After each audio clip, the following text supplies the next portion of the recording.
ഇന്നത്തെ ഏറ്റവും പുതിയ വീഡിയോയിലേക്ക് ഇവർക്കും സ്വാഗതം. ഇന്ന് തിയേറ്ററുകളിലേക്ക് എത്തി ഇന്ത്യൻ സിനിമ ഇൻഡസ്ട്രിയിൽ തന്നെ വമ്പൻ സിനിമയാണല്ലോ കൽക്കി 2898 AD. മഹാഭാരതത്തിൽ ഒരുപാട് കഥാപാത്രങ്ങൾ ഉള്ളതുപോലെ തന്നെ കൽക്കി എന്ന സിനിമയിലും ഒരുപാട് കഥാപാത്രങ്ങൾ ഉണ്ട് എന്നത് സിനിമ റിലീസ് ചെയ്യുന്നതിന് മുന്നേ തന്നെ ഉറപ്പായതാണല്ലോ. ഇന്ന് തിയേറ്ററുകളിലേക്ക് എത്തിയ പ്രഭാസ് നായകനെത്തിയ കൽക്കിയിൽ ഒരുപാട് ഗസ്റ്റ് അപ്പിയറൻസ് ഒപ്പം തന്നെ കാമിയ റോൾസ് എല്ലാം തന്നെ ഉണ്ട്. അവരിൽ ഇന്ത്യൻ സിനിമ ഇൻഡസ്ട്രിയിലെ പ്രമുഖരെയാണ് ഈ ഒരു വീഡിയോയിലൂടെ പ്രേക്ഷകരെ അറിയിക്കുന്നത്. സ്പോയിലർ ഈ വീഡിയോയിൽ ഉണ്ട് എന്നത് പറയാതെ തന്നെ അറിയാമല്ലോ. സിനിമയുടെ കാസ്റ്റിലേക്ക് സർപ്രൈസ് താരങ്ങളെ തിയേറ്ററുകളിൽ തന്നെ ആദ്യമായിട്ട് കാണണമെന്ന് താല്പര്യമുള്ളവർ തുടർന്ന് ഈ വീഡിയോ കാണാതിരിക്കുക എന്ന് പ്രത്യേകം അറിയിച്ചു കൊള്ളട്ടെ. എന്തായാലും ഈ വീഡിയോയിൽ പറയാൻ പോകുന്ന ആദ്യത്തെ 2 പേർ ഇതിനോടൊപ്പം തന്നെ പ്രഭാസും നാഗശ്വിനും കഴിഞ്ഞ ദിവസം ഒഫീഷ്യലായിട്ട് കൺഫേം ചെയ്ത ദുൽഖർ സൽമാനും വിജയ് ദേവരകൊണ്ടയുമാണ്. മലയാളത്തിന്റെ ദുൽഖറും തെലുഗു സിനിമ ഇൻഡസ്ട്രിയുടെ വിജയ് ദേവരകൊണ്ടയും ഈ സിനിമയിൽ ഭാഗമായി കഴിഞ്ഞിരിക്കുകയാണ്. ഇതിൽ വിജയ് ദേവരകൊണ്ട കുറച്ചുകൂടി ശക്തമായ വേഷം അവതരിപ്പിച്ചിരിക്കുന്നു എന്നാണ് റിപ്പോർട്ട്. അതേസമയം ദുൽഖറിന് 1-2 മിനിറ്റ് മാത്രം ദൈർഘ്യമുള്ള ഒരു റോളാണ് എന്നാണ് നിലവിൽ പുറത്തു വന്നിരിക്കുന്ന വിവരം. കഥാപാത്രത്തിന്റെ പേരുൾപ്പെടെയുള്ള കാര്യങ്ങൾ എന്തായാലും ഈ വീഡിയോയിൽ റിവീൽ ചെയ്യുന്നില്ല. എന്തായാലും ദുൽഖറിനാണെങ്കിലും വിജയ് ദേവരകൊണ്ടയ്ക്കാണെങ്കിലും മോശമല്ലാത്ത റോൾ തന്നെ വൈജയന്തി ഫിലിംസ് സിനിമയിൽ നൽകിയിരിക്കുകയാണ്.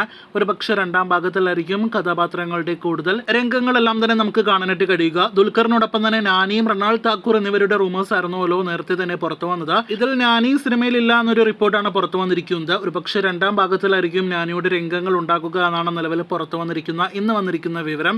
അതേസമയം റൊണാൾഡ് താക്കൂർ പ്രതീക്ഷിച്ചതുപോലെ തന്നെ സിനിമയുടെ ഭാഗമാണ് എന്നത് പ്രത്യേകം അറിയിച്ചു കൊള്ളട്ടെ. ദുൽഖറിനെ കൂടാതെ 2 മലയാളി താരങ്ങൾ കൂടി സിനിമയിൽ ഭാഗമാണ്. അതിൽ ശോഭനയും ഒപ്പം തന്നെ അന്ന ബെന്നിനെയും എല്ലാം തന്നെ നേരത്തെ തന്നെ സിനിമയുടെ അണിയറ പ്രവർത്തകർ റിവീൽ ചെയ്ത് കഴിഞ്ഞതാണ്. ശോഭനയ്ക്ക് ദീപിക പദുക്കോണോടൊപ്പം തന്നെ മികച്ചൊരു വേഷം ലഭ്യമായിരിക്കുന്നു. അതേസമയം അന്ന ബെൻ തിയേറ്ററുകളിലെ കയ്യടികൾ വാങ്ങിയിരിക്കുന്നു തുടങ്ങിയ റിപ്പോർട്ടുകളാണ് വന്നിരിക്കുന്നത്. കൽക്കി സിനിമയിൽ പ്രഭാസ് അവതരിപ്പിക്കുന്ന ഭൈരവ എന്ന കഥാപാത്രത്തോടൊപ്പം ബുജിയെ നമുക്ക് കാണാനായിട്ട് കഴിയുമല്ലോ. ആ ബുജിക്ക് ശബ്ദം നൽകിയിരിക്കുന്നത് കീർത്തി സുരേഷാണ്. അത് നേരത്തെ തന്നെ സിനിമയുടെ അണിയറ പ്രവർത്തകർ വ്യക്തമാക്കിയതാണ്. ഇത്രയും പ്രമുഖ നടീനടന്മാരെ കൂടാതെ സിനിമയിൽ അമിതാഭ് ബച്ചൻ, ദീപിക പദുക്കോൺ, പ്രഭാസ് ഒപ്പം തന്നെ കമലഹാസൻ തുടങ്ങിയവർ അഭിനയിക്കുന്നു. കൂടാതെ തെലുഗു സിനിമ ഇൻഡസ്ട്രിയിലെ പ്രമുഖ കൊമേഡിയൻ കൂടിയായ ബ്രഹ്മാനന്ദം കൂടി സിനിമയുടെ ഭാഗമാണ്.